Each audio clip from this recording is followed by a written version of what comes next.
Hi!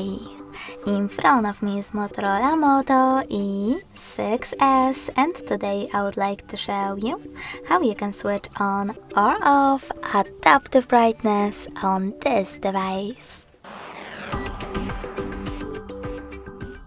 First of all, go into Settings.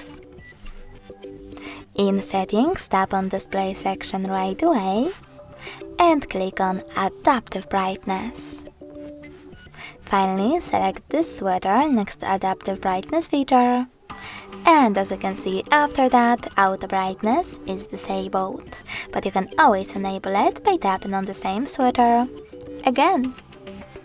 Thanks so much for watching. If you enjoyed this video, don't forget to leave a like, comment and subscribe. Bye!